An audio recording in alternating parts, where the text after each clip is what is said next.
विहार चल रहा था। विहार में आचार्य श्री जी के आगे एक महिला चल रही थी,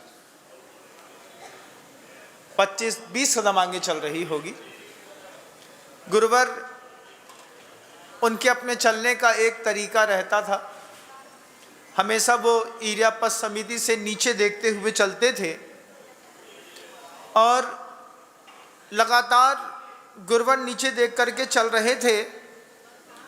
अचानक उनके मन के अंदर कोई विकल्प पैदा हो गया। जब मन के अंदर विकल्प पैदा हुआ, आचार्य श्री जी थोड़ा आगे चल करके रुक गए, बैठे, बैठ करके बोलते हैं, किसी का खून बह रहा है। जब गुरुजी ने कहा कि किसी का खून बह रहा है, देख रहे थे कोई आगे चल रहा होगा, उसके पैर पर कुछ गड़ गया होगा और गड़ने पर लगातार रक्त का प्रवाह हो रहा था, लेकिन जिसके अंदर से रक्त का प्रवाह हो रहा था उसको पता नहीं चल रहा था। कई बार ऐसा होता है, जब आपको गैंग्रीन हो जाता है, जब आपकी ब्लड शुगर बहुत ज़्यादा बढ़ जाती है और शरीर पे घाव हो जाते हैं, तो फिर आपको पता नहीं चलता है कि शरीर में क्या तकलीफ हो रही है, शरीर सुन्न हो जाता है। उस महिला को जाकर के देखा, किसके पैर में खून बह रहा है, पता चला, आप आश्चर्य मानेंगे, करीब 2 इंच से ऊपर का कांच उस महिला के पैर में करीब आधा इंच तक गड़ गया था। नीचे से उसका पूरा पैर फट गया था। उसको पता ही नहीं कि हमारे पैर से खून गिर रहा है। बड़े अच्छे से मुस्कुरा रही थी वो महिला। पैर में कांच गड़ा है, आधा इंच अंदर है, 2 इंच लंबा है, किसी बॉटल पे पैर रखा होगा।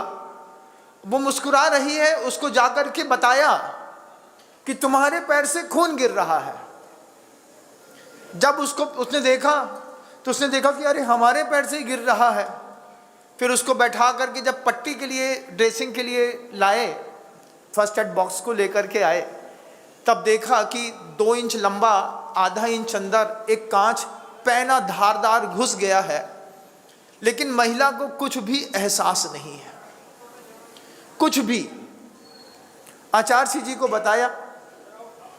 गुरुदेव, जो महिला वहां पर थी, उसके पैर में 2 इंच का कांच घुस गया, उसके बाद भी उसको कोई वेदना नहीं है, उसको किसी भी प्रकार का कोई दर्द नहीं है, वो मुस्कुरा रही है।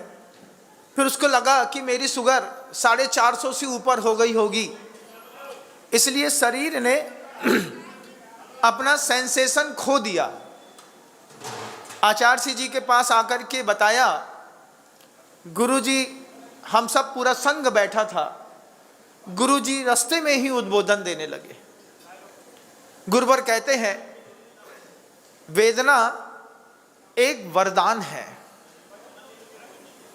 अगर वेदना ना हो तो पता ही ना चले कि कहां क्या हो रहा है। आचार्य श्री जी का वो शब्द कितना गजब का, मार्मिक था कि वेदना भी एक वरदान है। हम वेदना के प्रतिकार में जीवन जीते हैं। किसी भी प्रकार की कोई तकलीफ नहीं होना चाहिए, किसी भी प्रकार का कोई भी दर्द नहीं होना चाहिए, लेकिन गुरुजी कहते हैं कि जीवन में वेदना एक वरदान है। आप रात में सो करके अभी सुबह यहां पर आए होंगे, रात में जब आप सो रहे होंगे तो आपके शरीर के नीचे एक 6 इंच का मोटा गद्दा होगा ना, उसके ऊपर एक मोंटे कार्लो का बहुत अच्छा कंबल होगा। उसमें आराम से सुबक करके, चिपक करके, दबक करके जब आप सोए होंगे, तो मान लो रात को 10 बजे भी सोए आप, उस बिस्तर पर जाकर के, और सुबह सीधे आपकी नींद 6:30 बजे खुली। एक साथ कितने घंटे की नींद ली आपने? 7 घंटा, 8 घंटा, 6 घंटा। उसमें एक आध बार मान लो आपको उठना पड़ गया हो किसी कारणवश, उसके बाद आप तुरंत गए। तुरंत जाने के बाद आपने पैर पोंछा और जाते ही साथ जैसे ही उस बिस्तर पे चढ़ते हैं 5 मिनट में आपका पैर फिर गर्म हो जाता है। मोंटे कार्लो के उस मोटे कंबल में घुसते हैं और घुसते ही साथ ही पूरे शरीर में लपेट करके और बिल्कुल कंफर्ट जोन में सो जाते होंगे। ऐसा ही करते होंगे ना? आप नहीं समझ सकते एक साधु ने रात कैसे गुजारी है। आप इस चीज को नहीं समझ सकते। आपको साधु जीवन की कोई वेदना नहीं है। कभी सोचिएगा, पाटा ठंडा हो जाता है, ठंडे पाटे में छाती से निकलने वाली गर्मी से पाटा गर्म करते हैं। पहले जहां सोना होता है ना मुनिराज को, वहां पर बैठ जाएंगे, जहां छाती रखनी होगी वहां पर बैठ जाएंगे, तो बैठने से वो स्पॉट तख्त गर्म हो जाता है, उतनी सी लकड़ी गर्म हो जाती है। फिर जब सोना होता है तो जहां बैठे थे वहीं पर छाती रखी। छाती रखने के बाद चुपचाप सुकड़ करके रात में मुनिराज जब विश्राम करते हैं तो उनकी नींद हर आधे घंटे में खुलती है। वाटर लेवल बढ़ गया क्योंकि लगातार शीत लग रही है। वाटर लेवल बढ़ जाने पर लवशंका की इच्छा हो सकती है, हो गई, पैर धोकर के आए तो नींद गायब।